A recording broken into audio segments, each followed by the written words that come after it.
Bazat Hashem, Shavua Tov à tous, à toutes, et on commence, c'est-à-dire on continue la Torah, toujours la Metzaïm dans le Likutei Moharan.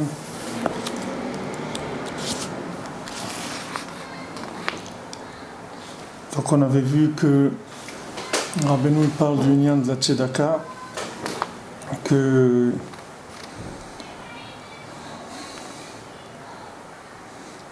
on avait vu comment ça fonctionnait, que le lien de la tzedaka, c'est ce qui permet de libérer l'âme du corps. Puisqu'on avait dit que le salaire du jeûne, c'est la tzedaka. C'est-à-dire que la tzedaka, elle permet de libérer l'âme de l'emprise du corps.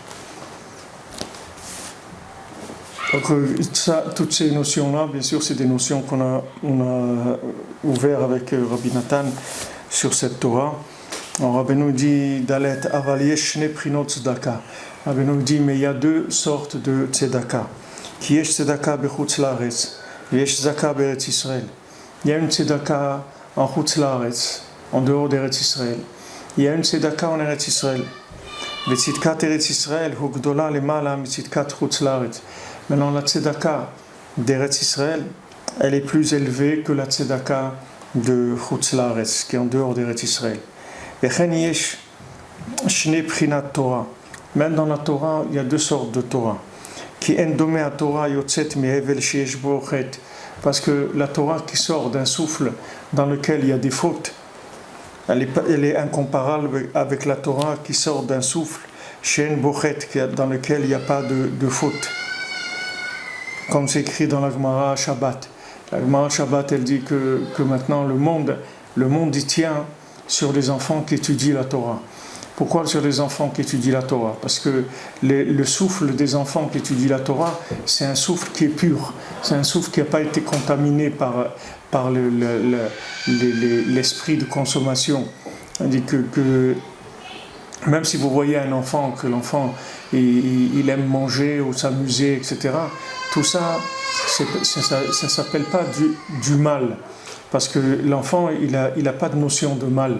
Parce que l'enfant, il n'a pas un esprit. C'est-à-dire que le mal qu'il y a en lui, même s'il y a du mal, ce n'est pas un mal qui est calculé. C'est-à-dire quand est-ce que le mal, il est grave, il est dangereux, c'est quand le mal est calculé. C'est-à-dire que le mal, il passe par l'esprit. Mais si le mal, il ne passe pas par l'esprit, ça ne s'appelle pas du mal. C'est-à-dire, le mal, c'est uniquement s'il a été réfléchi avant. C'est-à-dire que s'il y a eu un calcul dans l'esprit, ou une notion qui a été mise en place dans l'esprit, une façon de voir les choses, et que cette façon de voir les choses, elle a entraîné l'action, c'est ça qui détruit, c'est ça qui s'appelle l'impureté. Mais un enfant, quand il fait des choses, c'est pas même s'il fait des bêtises, c'est pas des choses qui sont voulues. Donc il n'y a pas... Pour ça qu'on ne peut pas condamner un enfant, parce que ce qu'il fait, c'est pas voulu. Même s'il fait une bêtise, il casse quelque chose, il a cassé quelque chose. Mais ce qui est embêtant quand quelqu'un casse quelque chose, c'est s'il a voulu le casser. Mais si quelqu'un n'a pas voulu le casser du tout, ça ne s'appelle pas qu'il a cassé quelque chose. Même dans Shabbat, c'est comme ça. C'est quelqu'un maintenant, Shabbat par exemple, en s'appuyant sur le mur, il a allumé la lumière. Ça ne s'appelle pas qu'il a allumé la lumière. S'il a allumé la lumière parce qu'il a oublié que c'est Shabbat, il a allumé avec sa main. Alors ça s'appelle shogeg, ça veut dire qu'il a oublié que c'est Shabbat, il a allumé, mais il a fait l'action d'allumer. Mais si quelqu'un il a fait une action, il s'est appuyé sur le mur, il ne savait même pas qu'il y avait un interrupteur, ça a allumé la lumière, ça s'appelle qu'il n'a rien fait du tout. Donc un enfant, par définition, c'est un souffle dans lequel il n'y a pas de... C'est un souffle qui est pur. Donc ce souffle pur, c'est quelque chose d'extraordinaire, parce que c'est une expression de l'âme, c'est une expression totale de l'âme. Comme je vous avais dit que la Gemara, elle dit que de nos jours, alors on va voir de la prophétie chez les enfants et les fous. C'est eux qui vont avoir la prophétie. Pourquoi? Parce que c'est les seuls endroits où il va rester de la pureté. C'est-à-dire des gens qui n'ont pas d'esprit du tout de calcul, pour essayer de calculer les choses et faire des combines, etc. Ils n'ont pas ça du tout. Les enfants et les fous, ils n'ont pas ça. Donc eux, ce qu'ils vont dire, il peut y avoir dedans de la névoie, il peut y avoir dedans de la prophétie. Parce qu'il n'y a pas des outils intellectuels qui peuvent construire des fantasmes, c'est-à-dire avec la réflexion de la personne. Alors Rabbeinu dit il y a deux sortes de tzedaka. Il y a la tzedaka de Chutz Laaretz, la tzedaka en dehors d'Eretz Israël, la tzedaka d'Eretz Israël. Et il y a aussi l'étude de la Torah, c'est-à-dire l'étude de la Torah avec un souffle qui est déjà contaminé par les calculs de l'esprit, et il y a un souffle qui est pur dans lequel il n'y a aucun calcul.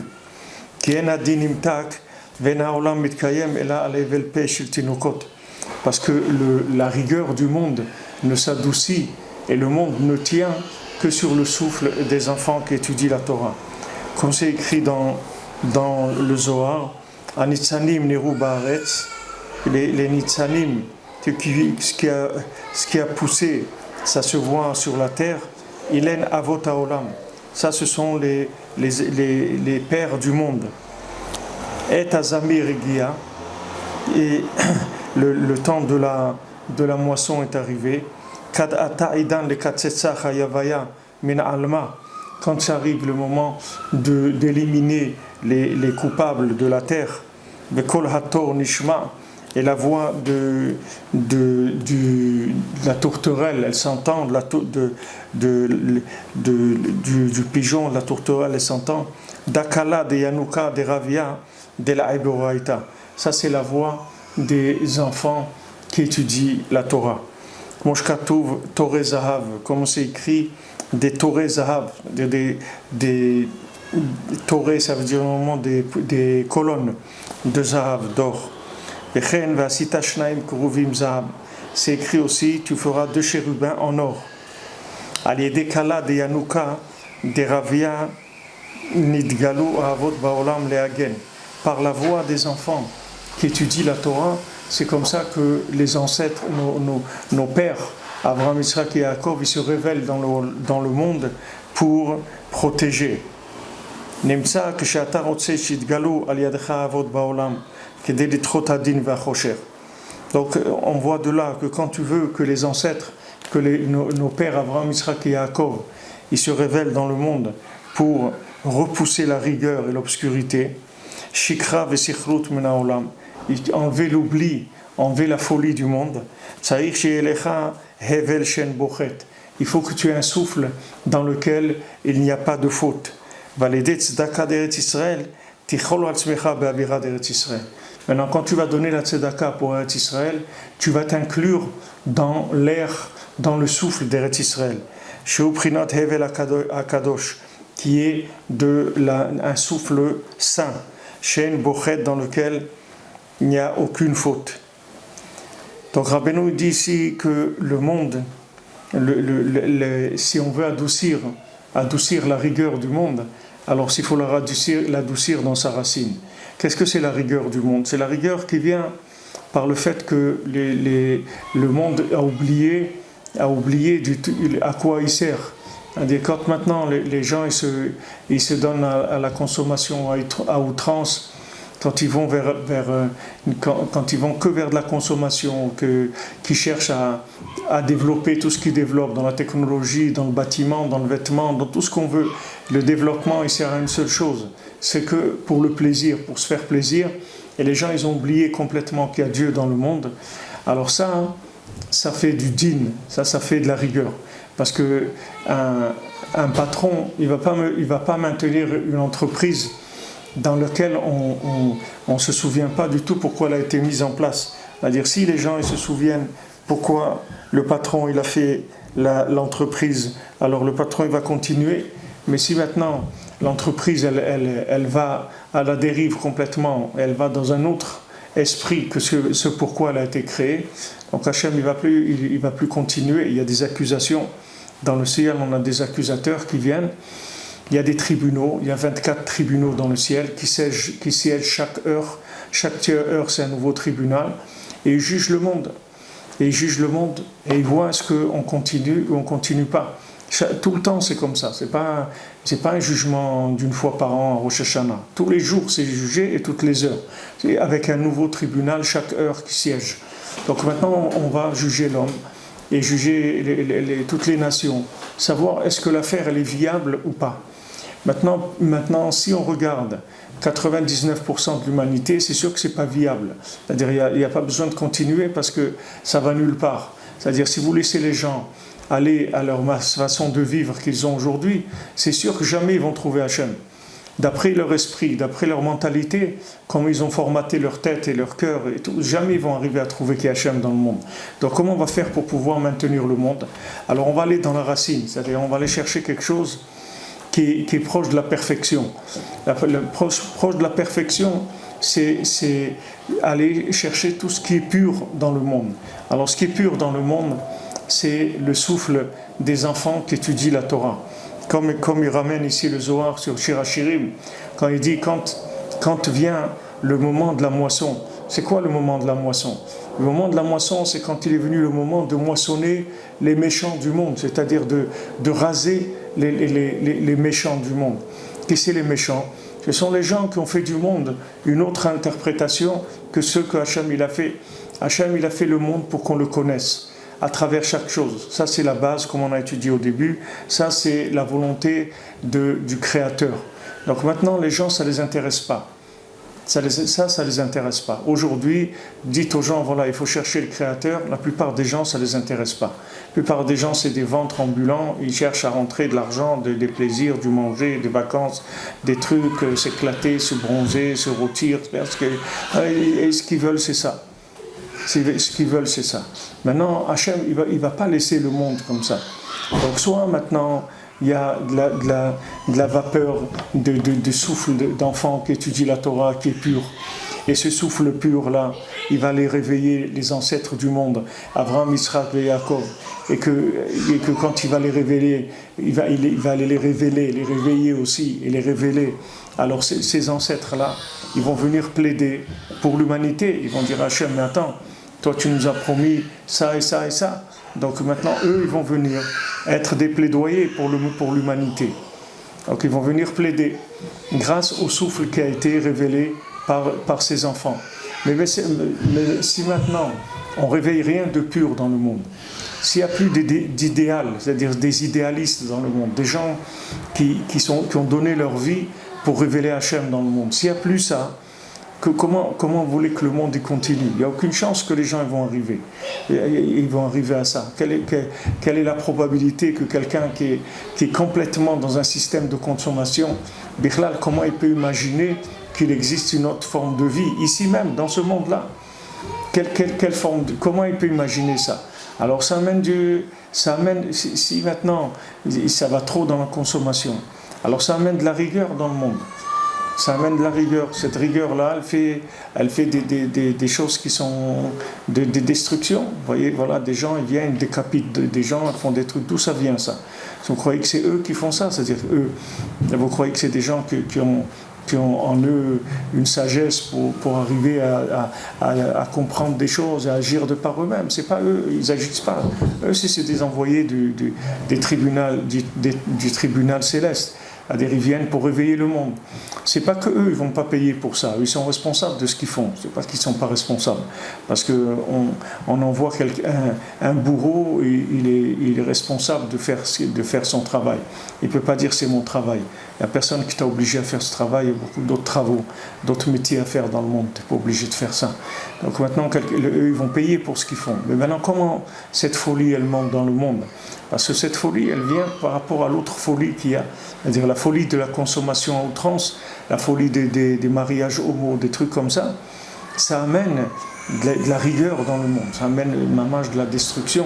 Et ça, si on veut lutter contre ça, Rabbeinu il donne ici 2 conseils, c'est-à-dire la première chose, c'est de faire étudier aux enfants la Torah de façon pure, c'est-à-dire qu'ils aillent dans des écoles qui sont pures, pas des écoles où il y a des mélanges où on apprend en même temps des bêtises et en même temps la Torah, et c'est une mélasse, c'est-à-dire aller dans des choses pures, aller dans des endroits purs. Eretz Israël, c'est un endroit pur.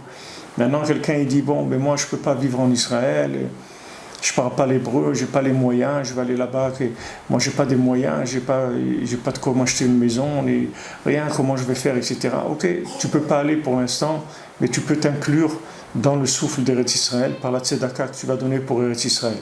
Quand on va donner tzedaka pour Eretz Israël, alors on va s'inclure dans le souffle divin qui est en Eretz Israël. Et ça va faire qu'on s'inclut de les maasser dans la vie, et on s'inclut dans les promoteurs de la protection de l'humanité. C'est-à-dire les gens, vous voyez, il y a les vers et les trucs comme ça, mais les vers, c'est pas des vers, c'est pas des vers avec un T à la fin, c'est des vers avec un S à la fin, sans T. C'est-à-dire que eux, ils vous disent soi-disant, il faut protéger, etc. Il faut protéger quoi? Il faut protéger la consommation, il faut protéger l'oubli d'Hachem. C'est pour ça qu'en général, les gens qui sont des verts, c'est des gens, c'est des concepts de gauche. Les concepts de gauche, c'est le concept de la rigueur. Tout ce qui est à gauche, c'est rigoureux. C'est-à-dire tout ce qui est à gauche, c'est la destruction. La gauche, c'est pour détruire. Tout ce qui est du côté gauche, c'est le côté malsain, c'est le côté destructeur, c'est le côté accusateur. Ça, le côté gauche. C'est pour ça que nous, on fait tout à droite.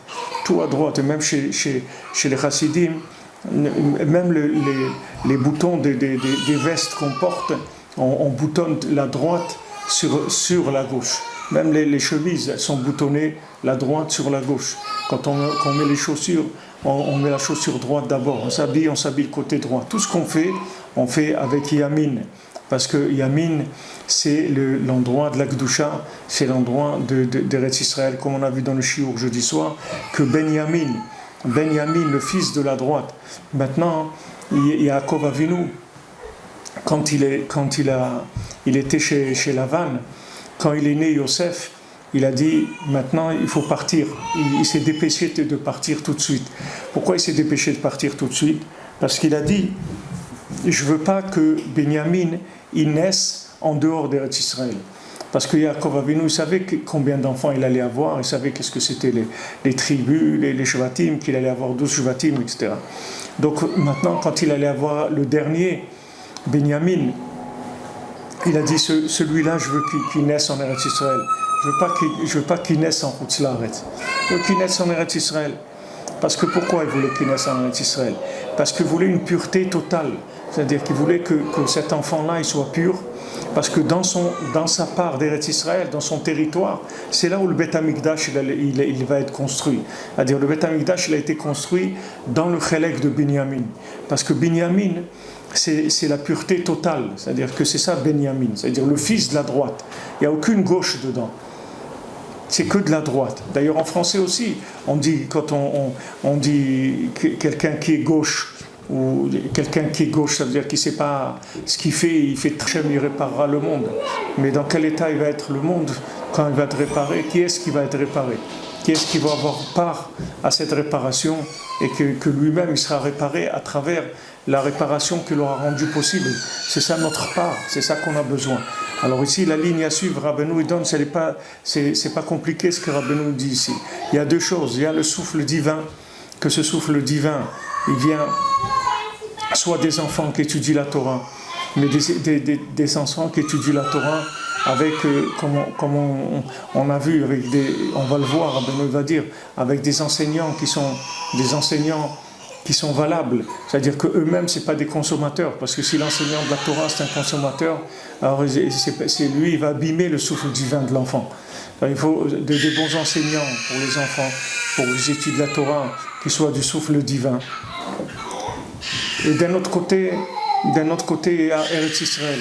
Alors, soit quelqu'un, il a le mérite, il peut vivre en Eretz Israël, soit il donne de la tzedaka pour Eretz Israël, il s'inclut son sang, c'est-à-dire il inclut tout son être, c'est-à-dire toute son énergie, il l'inclut en Eretz Israël. Ça, c'est les deux conseils que Rabbeinu dit ici. Donc, quand il arrive le moment de la moisson, c'est-à-dire le moment où la rigueur elle est tellement forte que dans le ciel, les tribunaux, ils envoient des ordres de commencer à moissonner, à décapiter. Il faut savoir qu'à ce moment-là, on a besoin de plus de Hevel, de Gdusha, on a besoin d'une Torah qui est plus pure, on a besoin d'une Tzedaka qui est une Tzedaka d'Eretz Israël. Et ça fait qu'il va arrêter cette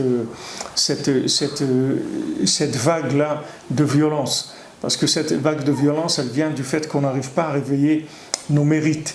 Le mérite de l'humanité, le côté méritant de l'humanité, il n'arrive pas à se réveiller. Donc on doit faire appel à nos ancêtres, Abraham, Isaac et Yaakov. Maintenant, avec ça, on les réveille. C'est-à-dire que quand maintenant on étudie la Torah, les enfants étudient la Torah, ou bien qu'on fait Tzedaka d'Eretz Israël, à ce moment-là, on va réveiller les Avot, Abraham, Isaac et Yaakov, et eux, ils vont pouvoir réparer, c'est-à-dire changer l'aspect du monde. Eux, ils vont changer l'aspect du monde.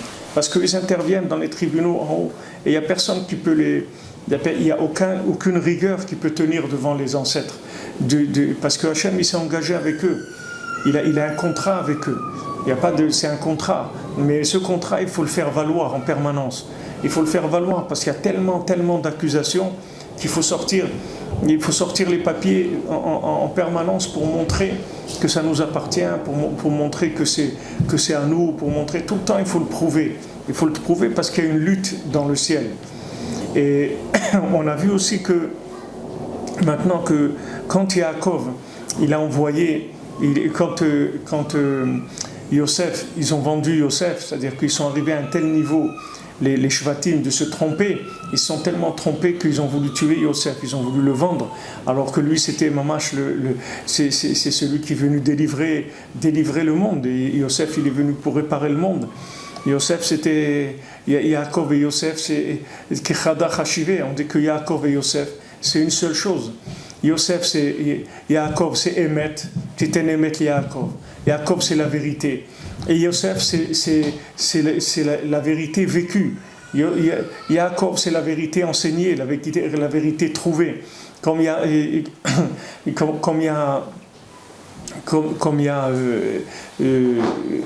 on dit que Yaakov Avinu l'a étudié pendant 14 ans, il a étudié dans la yeshiva de Shem Ve'ever avant d'aller chez Lavan. Yaakov c'est la vérité, mais c'est la vérité, si vous voulez, de l'esprit. Tandis que Yosef c'est la vérité de Yesod, c'est-à-dire du bas. Quand vous prenez les sphirantes, vous allez trouver que Emet c'est la sphira de Tiferet. C'est-à-dire quand vous prenez toutes les sphirantes, vous avez la sphira de Tiferet qui est entre le chesed et la gvura. Vous avez la bonté, la rigueur, et au milieu vous avez la sphira de Tiferet. Alors, la sphira de Tiferet c'est la sphira du Emet, c'est la sphira de la Torah.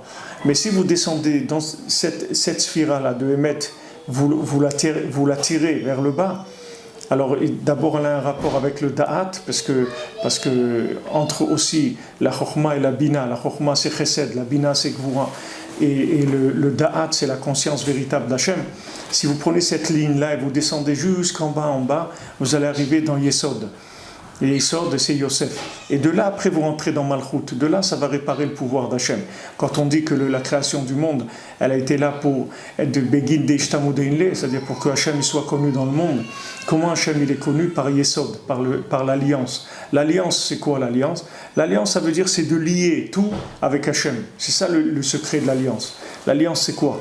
Veut dire l'alliance. L'alliance, ça veut dire bien sûr de faire la Brit Mila, de ne pas se marier avec les personnes qui nous sont interdites, d'avoir des comportements notre comportement il doit être en rapport avec ce que la Torah nous demande.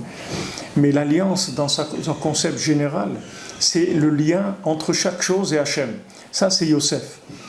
Donc, c'est écrit que Yosef, Yaakov et Yosef, Kechada Hashivé, c'est comme une seule chose. Yaakov, pourquoi maintenant Yaakov il était tellement après Yosef, pourquoi il n'est pas arrivé à se consoler avec tous ses fils qu'il avait? Parce que lui il savait que le Ikar de lui, elle est Toldot Yaakov, Yosef. Voilà la descendance de Yaakov, c'est Yosef. C'est tout, c'est que Yosef. Tout le reste ils suivent Yosef. Ils doivent le suivre. Ils sont obligés de le suivre. Et s'ils ne veulent pas le suivre, il ne va rien rester d'eux.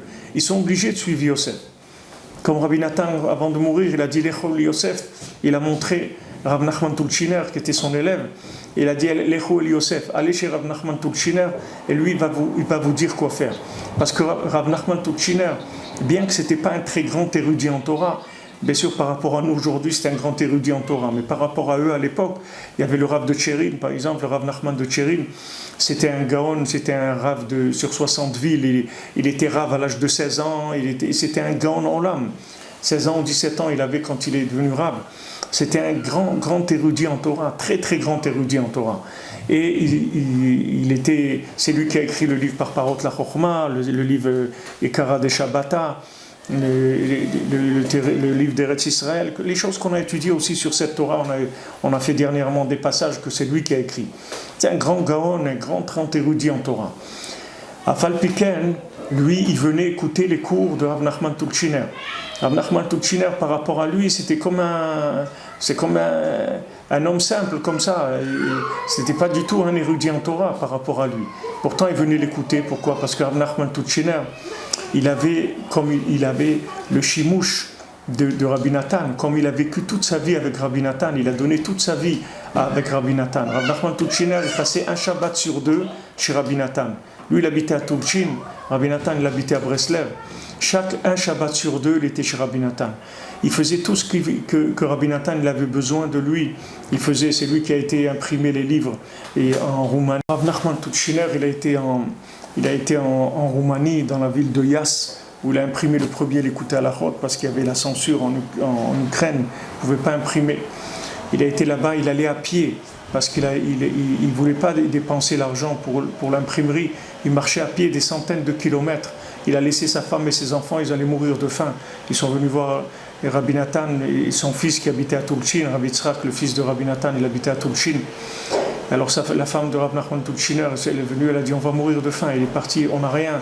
Et c'est Rabbi Nathan, il a écrit à son fils, il a dit donne-leur de quoi manger, et du pain, et donne-leur ce qu'il faut chaque semaine.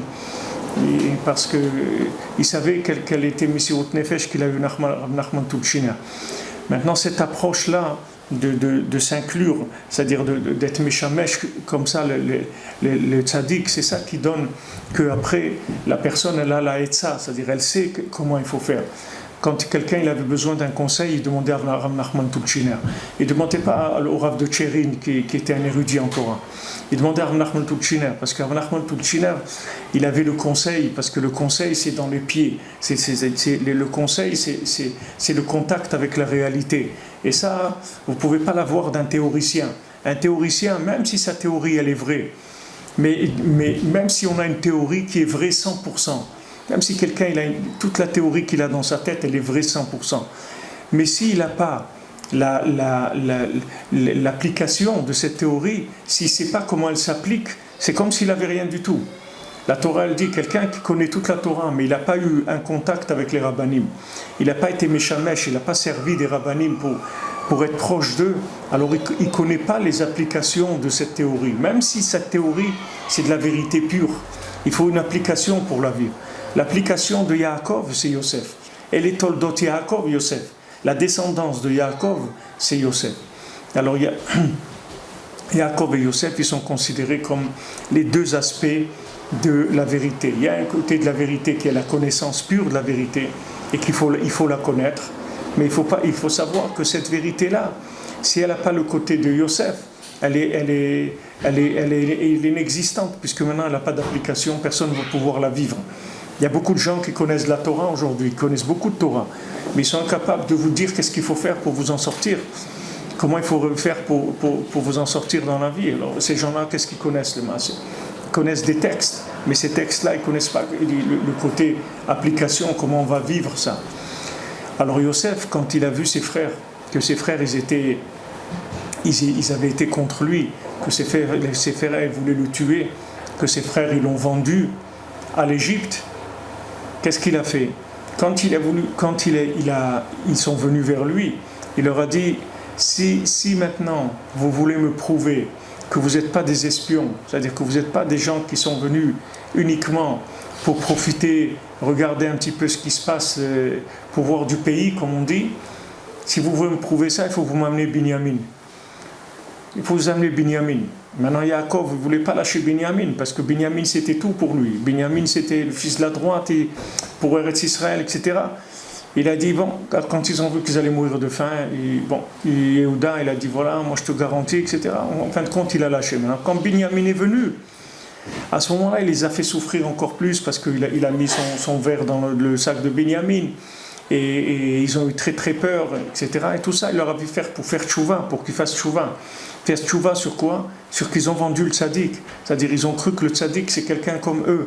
Comme eux concevaient les choses, ils ont cru que lui, il était comme ça. Parce que eux, s'ils avaient su ce que Yosef, il savait, alors eux, ils auraient vécu ces choses-là différemment. Mais Yosef, c'était un tzaddik amiti, c'était pas quelqu'un qui avait un rapport du tout avec ce monde, pas le moindre rapport, pas la moindre odeur de ce monde. Yosef, il était kadosh complètement séparé de ce monde. Et donc lui, il leur a dit, amenez-moi Binyamin, parce que c'est avec Binyamin que j'aurai la preuve que vous voulez faire tchouva, et à ce moment-là, je pourrai me révéler à vous. C'est uniquement quand ils ont mis Binyamin qu'à ce moment-là, il leur a dit, voilà, c'est moi Yosef. Moi, je suis Yosef, et à ce moment-là, il a su qu'eux, ils avaient fait tchouva, une fois qu'ils ont passé toutes les épreuves, et principalement d'amener Binyamin. Il avait besoin de ça. Donc c'est la même chose qu'on est en train de voir ici. C'est-à-dire, Binyamin, c'est Eretz Israël. Binyamin, c'est le souffle divin qu'il y a dans les enfants qui étudient la Torah. Maintenant ça, il faut le ramener, et ces éléments-là, il faut les ramener, parce que ces éléments-là, c'est eux qui vont nous permettre de réveiller nos ancêtres, les patriarches qui vont pouvoir plaider pour le monde. C'est-à-dire que quand maintenant on envoie un enfant qui étudie la Torah dans un endroit qui est pur, un endroit dans lequel il y a une pureté, ou quand on vient vivre en Eretz Israël, ou quand on donne un tzedaka en Eretz Israël, alors on réveille ce Binyamin-là, on réveille le côté droit. Et à ce moment-là, ça adoucit toute la rigueur du monde. C'est ce que Rabbeinu dit ici. C'est-à-dire que si on veut adoucir la rigueur du monde, ça c'est le chemin par lequel il faut passer. Alors Yaakov et Yosef, eux, ils ont travaillé aussi dans ce sens-là, puisque maintenant on avait la discussion entre Yehuda et Yosef, et la discussion qu'il y avait entre deux, c'était ça, c'est-à-dire que est-ce que maintenant le principal c'est Mashiach ben David ou c'est Mashiach ben Yosef? On a besoin de Mashiach ben Yosef, parce qu'il n'y a pas Mashiach ben Yosef, il ne peut pas y avoir Mashiach ben David, parce que Mashiach ben David, c'est de mettre en place la Torah, de mettre en place le pouvoir de la Torah.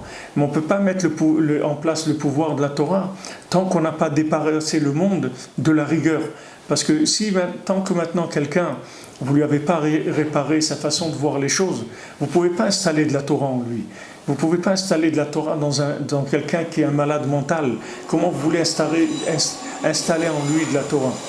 Vous prenez quelqu'un qui est un malade mental, c'est-à-dire qu'il a des concepts en lui qui sont complètement fous, des choses qui sont à l'envers complètement. Comment vous voulez installer chez lui de la Torah? C'est pas possible d'installer de la Torah chez lui, parce que la Torah, c'est de la connaissance. On ne peut pas mettre de la connaissance dans quelqu'un qui a la tête à l'envers. Sinon, qu'est-ce qu'il va faire de cette connaissance? Comment vous voulez qu'il traduise cette connaissance en comportement valable? C'est impossible. Donc cette personne-là, d'abord il faut lui réparer la tête. Après, vous lui donnez de la Torah. Alors c'était toute la discussion entre Yosef et Yehuda. Quand Yehuda il est venu voir Yosef, il a dit, mais c'est moi je suis le roi, c'est moi Yehuda, c'est Malchut Bet David, c'est David Ameler, c'est moi. Yosef lui a dit, il n'y a pas de problème, c'est toi. Mais sans moi, tu ne peux rien faire. Parce que si moi je ne nettoie pas le monde, tu ne pourras rien faire du tout. D'abord, il va y avoir Mashiach ben Yosef.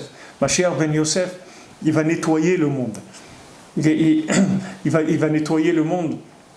On dit que Mashiach ben Yosef, il va nettoyer les concepts la tête des gens dans le monde. C'est-à-dire, il va leur changer leur tête, que les gens ne vont plus voir les choses de la même manière. Et une fois que Yosef il va faire ça, grâce à l'alliance, c'est-à-dire il va montrer à chacun que chaque chose est liée à Hachem, que chaque chose qu'il y a dans la vie, c'est lié avec Hachem. Il n'y a rien qui se passe dans ma vie qui n'est pas lié avec Akadosh Baruch Hu. Tout ce qui se passe dans ma vie, c'est lié avec Hachem. Et si maintenant je ne le vois pas, alors il faut que je prie pour ça. Et moi, dans ce qui concerne tout ce que je fais, je dois m'habituer à lier tout avec Hachem, à demander à Hachem chaque chose, de parler avec lui. Comme on voit dans la paracha, on a vu que Bilam, Akadosh Baruch Hu est venu, lui a dit, qui c'est ces gens-là qui sont venus te voir? Alors Bilam, il s'est dit, Hachem, qu'est-ce que ça veut dire qu'Hachem, il ne sait pas qui est-ce qui est venu me voir. Ça veut dire que maintenant, Hachem, il ne sait pas tout. Donc maintenant, je veux profiter de maudire les Am Israël à un moment où Hachem, il ne sait pas tout. Au lieu maintenant de savoir pourquoi Hachem il lui a parlé, Hachem il lui a parlé, c'est comme Adam Arishon, il lui a dit où tu es, Adam Arishon, Rachid rapporte. Pourquoi il a dit où tu es? Parce qu'il voulait parler avec lui, c'est tout. Il voulait qu'il s'exprime devant Hachem.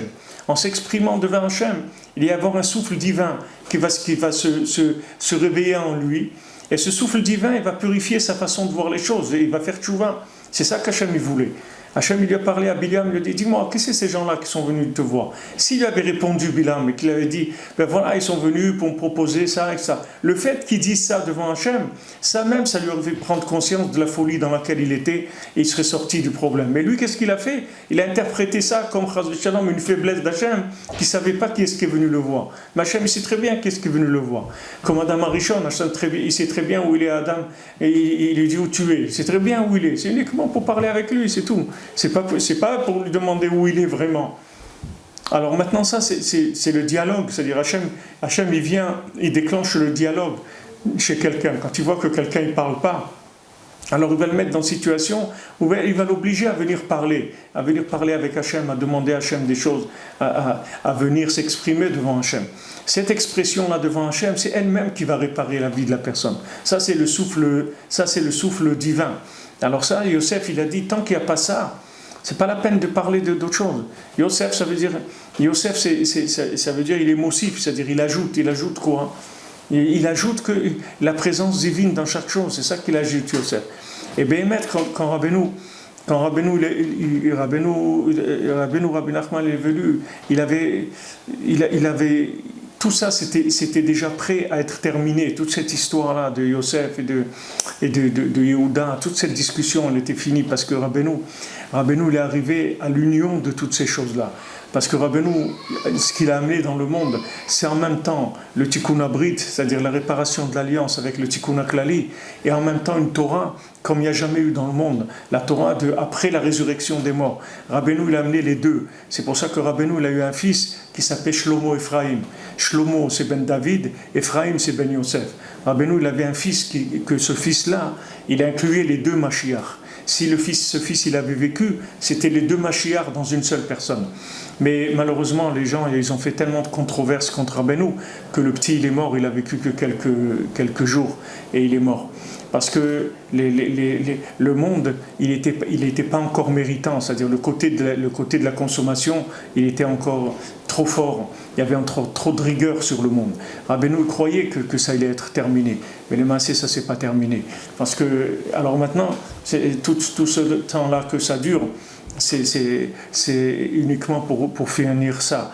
Et j'ai vu dans un Sefer que il y a écrit Adéad, deux fois Ad, c'est jusqu'à Ad, c'est Gematria 74. Et il y a écrit Ad, il y a un Ad quand on dit Shema Israël, Hashem Elokeinu, Hashem Echad. Shema, il y a un Aïn après le Shema. Après, on dit Hashem Elokeinu, Hashem Echad, c'est un Dalet, d'accord? Il y a un Aïn dans Shema et un Dalet dans Echad. Après, quand on fait Baruch Shem Kevod Malchuto, Leolam Vaed, c'est-à-dire on dit Baruch Shem Kevod Malchuto, que soit béni le nom de la royauté d'Hachem, Leolam Vaed pour l'éternité. Alors il y a un Ad dans Shema et il y a un Ad dans Baruch Shem Kevod Malchuto, Leolam Vaed. Ces deux Ad-là, chacun ça fait 74, d'accord? Ad, Aïn c'est 70. Dalet c'est 4, ça fait 74. Maintenant les deux Ad, ça fait 148. 148 c'est Gematria Nachman.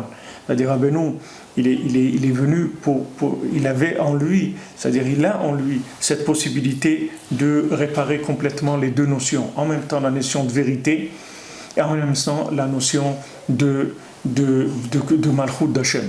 C'est pour ça que quand Yaakov il a rencontré Yosef quand il est venu, alors Yaakov il a fait Shema Israël, parce que sa vérité, elle arrivait au maximum à ce moment-là quand il a vu qu'il y avait Yosef. Alors il savait que sa vérité, elle aurait une continuité. Ça c'est le Had, c'est-à-dire c'est jusqu'à le premier Had. Et le deuxième Had, c'est Yosef, Baruch Shem Kevod Malchuto Leolam Vaed. c'est le deuxième Ad, et les deux ça fait 148, c'est le Gematria de Nachman, que Rabbeinu c'est Moach Nun, c'est le Moach de la 50e porte, c'est-à-dire que lui, il a les deux Inyanim, c'est-à-dire en même temps la réparation de l'alliance, et en même temps la Torah qui va permettre d'installer la royauté d'Hachem dans le monde. Donc, Baruch Hashem, il faut remercier Akadosh Baruch Hu qu'il n'a pas laissé le monde dans la perdition, et que même dans nos générations où apparemment on ne voit plus, mais Aïn Yavo Ezri, c'est-à-dire on ne voit même pas d'où ça va venir, l'aide d'où elle va venir. Le monde il est de plus en plus fou, l'antisémitisme est de plus en plus officialisé, on comprend rien, on voit des choses monstrueuses qui se passent, etc. On ne sait pas où il va le monde, on ne sait pas du tout où il va. Apparemment, on ne sait pas où il va. Mais il ne faut pas regarder ce qui est apparemment, parce qu'il se passe des choses qui sont derrière tout ça et qui vont jaillir d'un coup. Il va y avoir un changement, un retournement qui va être extrêmement rapide. Toutes les choses vont se retourner. Il ne faut pas s'inquiéter de ce qu'on voit, parce que ce qu'on voit, c'est pas ce qui se passe vraiment derrière ça. Il y a d'autres choses qui se passent. Nous, ce qu'on doit faire, c'est donner du koach au tzaddik, pour que le tzaddik puisse agir. Si les frères de Yosef, ils avaient reconnu Yosef, on aurait fini, on aurait réparé le monde. S'ils l'avaient reconnu, et c'était des tzaddikim, s'ils avaient reconnu Yosef, il n'y aurait pas eu de problème. Mais ils n'ont pas cru. Quand Yosef il leur a raconté ses rêves, alors ils n'ont pas cru. Et comme Rav Ben Nachman dit dans un sefer, dans son sefer où il explique un peu les Sipurim Masiot, Chochma Utvuna, un sefer qui s'appelle Chochma Utvuna. Alors il dit là-bas, il dit que les gens, quand ils ont entendu les contes de Rabbi Nachman, il y a des tzadikim, ils se sont moqués de ça. Ils ont dit, qu'est-ce qui vient ce raconteur de rêves là? Quand ils ont vu les frères de Yosef, ah voilà le Balal Chalomot Alazé, ah tiens voilà le rêveur là, c'est le rêveur qui arrive. Et ils ont dit la même chose sur les contes de Rabbi Nachman, quand ils ont entendu les contes de Rabbi Nachman. Alors il y a des tzadikim qui ont dit, ouais, voilà, et celui qui raconte des contes là, les contes, la princesse disparue, toutes ces choses-là, ils se sont moqués de ça. Il y a quelques tzadikim qui ont su que c'était une Torah qui était arrivée, qui n'avait rien à voir avec tout ce qu'il y avait avant, et que c'est venu, mamash, amener un souffle nouveau complètement dans le monde. Il y a quelques tzadikim qui ont vu ça, mais la plupart, ils n'ont pas vu ça. Et ça fait que Rabbi Nachman, il n'a pas pu se révéler. Alors maintenant, il a fallu que le monde arrive dans un niveau de maladie comme il est aujourd'hui. Comme Yosef. Yosef, ils n'ont pas voulu le reconnaître. Il dit, ok, il n'y a pas de problème. Moi, je vais aller m'installer en Égypte. Et il est allé s'installer en Égypte. Et d'ailleurs, Paro l'a reconnu tout de suite. Il lui a dit, voilà, je te donne les clés du pays, c'est toi qui diriges tout. Il n'y a personne qui bougera sa main ou ses pieds sans que c'est toi qui donnes tous les ordres, tu fais tout. Tu me laisses juste mon trône à moi, mais tout le pouvoir, c'est toi qui l'as. Pourquoi Paro lui a donné? Parce qu'il l'a vu que c'était le tzaddik-ador. Il s'est rendu compte. Alors nous, c'est la même chose. Les frères de Yosef, ils n'ont pas reconnu, c'est-à-dire les tzadikim, ils n'ont pas reconnu Rabbi Nachman. Les gens qui ont de la Torah, ils ne reconnaissent pas Rabbi Nachman. Qui est-ce qui reconnaît Rabbi Nachman? Des gens comme nous, des gens qui viennent du fond de la poubelle, qui sortent du fond de la poubelle et qui sont malades et qui cherchent à vivre. Eux, ils l'ont reconnu. Ils ont reconnu parce qu'ils ont reconnu parce que c'est comme on dit, cas de force majeure. Qu'est-ce qu'ils vont faire? Ils cherchent un médecin, ils sont malades. Ils ont le mal de vivre. Les gens, ils ont le mal de vivre, ils n'ont même pas envie de vivre. Tout ce qu'on leur propose, ça ne leur donne pas envie de vivre. Alors, ils cherchent. Dans la poubelle où ils sont, ils cherchent. Et de là-bas, ils trouvent le tzaddik, mais ils le trouvent par l'Égypte, alors qu'ils auraient pu le trouver par Eretz Israël. Si les tzadikim avaient reconnu Rabbi Nachman, ils nous auraient réparé à tous très rapidement. Mais comme les tzadikim, ils n'ont pas reconnu. Alors les gens, ils sont descendus plus bas, jusqu'à ce que maintenant, ça soit comme on dit, la preuve par l'inverse, ou que ça soit par le vrai, c'est par un moins de vent qu'on arrive à la chose. Mais c'est dommage, le monde, il aurait pu avoir une réparation sans qu'il y ait eu besoin de descendre tellement bas. Mais aujourd'hui, c'est comme ça, c'est des tels sens. Ça descend très bas, et du bas, alors les gens là-bas, ils vont remonter. La même chose, Yosef, il est parti en Égypte. Donc, il s'est installé en Égypte, et il a attendu, c'est tout. Qu'est-ce qu'ils ont fait? Les tzadikim, ils se sont affamés. C'est-à-dire, ils n'avaient plus de quoi manger. Yaakov, il n'a plus de quoi manger. La vérité, elle n'avait plus de quoi être alimentée. Vous avez aujourd'hui des gens, des grands rabbinim et tout, ils ont de la vérité, mais elle ne peut plus vivre, elle n'est plus alimentée.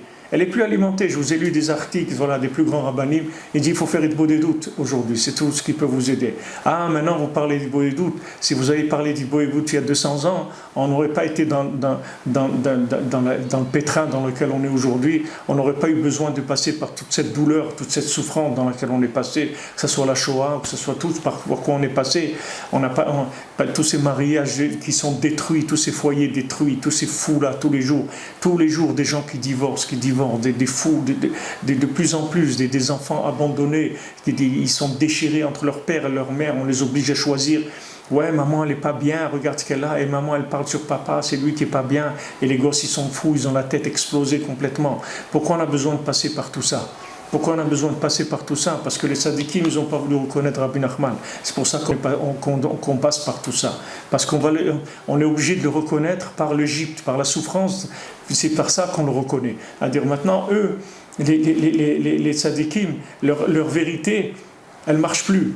Ils sont arrivés à un moment où ils veulent appliquer la vérité, elle ne marche plus. Ils disent non. Vous savez, aujourd'hui, l'éducation, il faut rien que voir le bien chez l'enfant et lui parler positivement et lui présenter le bien. Ah, maintenant, tu dis ça. Avant, tu disais pas ça. Avant, tu disais, chaque enfant, tu disais, tu vois rien, tes trucs et tout. Si tu fais pas ça, tu vas aller en enfer. Avant, c'est comme ça que tu parlais. Ah, maintenant, tu as changé. Maintenant, tu viens chez Yosef. Maintenant que tu n'as plus de quoi manger, que tu vois que ta vérité, elle ne peut plus vivre. Alors maintenant, vite, allez chercher du blé chez Yosef. Allez vite chercher à manger. Allez vite chercher à manger. Parce que maintenant, tu crois qu'il va t'accueillir comme ça et te dire, tu es venu, tu es un espion. Qu'est-ce que tu viens faire ici? Il dit, non, je te promets, tu es un espion, je te connais. Tu sais très bien, vous m'avez eu une fois, vous n'allez pas m'avoir une autre fois. Donc maintenant, vous m'amenez Binyamin. Benyamin, c'est Rabbeinu, il dit, c'est le kavod, c'est le côté du kavod. Benyamin, c'est le yamin, c'est le kavod, c'est l'honneur. Vous allez m'amener votre kavod. Vous allez me signer un papier que vous ne cherchez plus le kavod, vous ne cherchez plus les honneurs, vous ne prenez plus le trône, vous asseyez plus sur le trône. Et à ce moment-là, je pourrais vous croire. Quand il a enlevé Benyamin, à ce moment-là, il a dit, c'est moi Yosef. Ce Yosef-là, un truc, c'est moi. Voilà, vous regardez tout le temps que vous avez perdu et toutes les souffrances que vous avez eues, tout ça parce que vous n'avez pas voulu me reconnaître. Vous m'aurez reconnu, on ne serait pas là où on est aujourd'hui.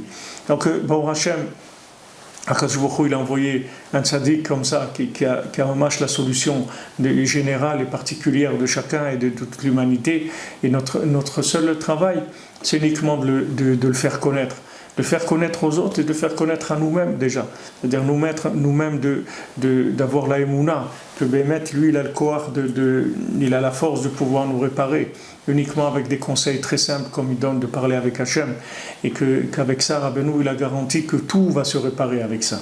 Tout va se réparer. Chaque parole, l'Hitbo des doutes, c'est du souffle divin qu'on amène dans notre vie, qu'on amène dans l'humanité. Et comme plusieurs personnes peuvent témoigner, c'est pas que eux qui changent, c'est aussi tout l'entourage qui change. Alors d'un côté, on a l'Hitbo des doutes, de parler avec Hachem. Ça, c'est l'union de Yosef. Dans Yosef, il y a un Vav. Le Vav, ça s'appelle Tikkun Abrit, c'est l'alliance. Donc le Vav, c'est le lien entre Hachem et l'individu, c'est le dialogue avec Hachem. Ça, c'est l'union de Yosef qui a dans Rabbeinu, c'est l'Hitbo des doutes. Et il y a d'étudier ces livres. Quand on étudie ces livres, c'est Yaakov, c'est-à-dire c'est le côté de la lumière qui va réparer notre cerveau, c'est-à-dire réparer notre façon de voir les choses, réparer nos concepts. Nos concepts, ils ont besoin d'être nettoyés, d'être réparés, parce que la façon qu'on a de comprendre la vie, elle ne vaut rien du tout. C'est tout ce qu'on a accumulé, c'est l'expérience de mensonge sur mensonge sur mensonge sur mensonge. C'est à ça qu'on est arrivé aujourd'hui. Quand on arrive à des officialisations du mariage homo, des trucs comme ça, quand on arrive à des quantités de divorces comme on n'a jamais vu dans le monde, qu'il n'y a plus rien, il n'y a pas de cœur, il n'y a rien. Les gens, ils ne pensent pas à leurs enfants. Des gens, ils ont des enfants et ils sont prêts à les détruire complètement pour uniquement leur folie, parce qu'ils en ont marre de telle personne. Pourquoi ils croient qu'ils vont rencontrer un être parfait dans leur vie? Tous les gens, ils ont leurs problèmes. Il vaut mieux s'arranger avec ce qu'on a, parce que c'est toujours mieux qu'autre chose. Les gens, ils croient. Ma femme m'a dit, elle avait parlé avec une femme qu'on connaît, qui a divorcé Alors il dit, ça va, comment c'est mieux ton nouveau mariage, etc. Elle s'est remariée, elle a dit c'est mieux parce que j'ai compris qu'il fallait faire des efforts, c'est tout. C'est tout, c'est pas que la personne, elle a compris que c'est les mêmes tous. Tous les hommes c'est les mêmes, toutes les femmes c'est les mêmes. Il faut faire des efforts, c'est tout. Il y a pas de... Mais ça, avant que ça rentre dans la tête de quelqu'un, il faut de Rachmei Shamayim, il faut que... Ça même c'est de la miséricorde d'Hachem, que ça rentre dans la tête de quelqu'un. Ça même c'est la miséricorde d'Hachem. Vous voyez des hommes abandonnés comme ça, des 30 ans, 35, 40 ans, comme des clochards, ils sont. Des gens qui étaient des princes, avec 4 enfants, 5 enfants, une famille et tout, des nerfs éclatés, détruire tout, et après les gosses qu'ils vont avoir. Pourquoi toute cette souffrance-là? Pourquoi toute cette douleur-là? Parce que les gens ils sont fous. Ils sont complètement fous. Et la réparation, c'est celle-là. D'un côté, de parler avec Hachem. Et de côté, étudier la Torah du tzaddik.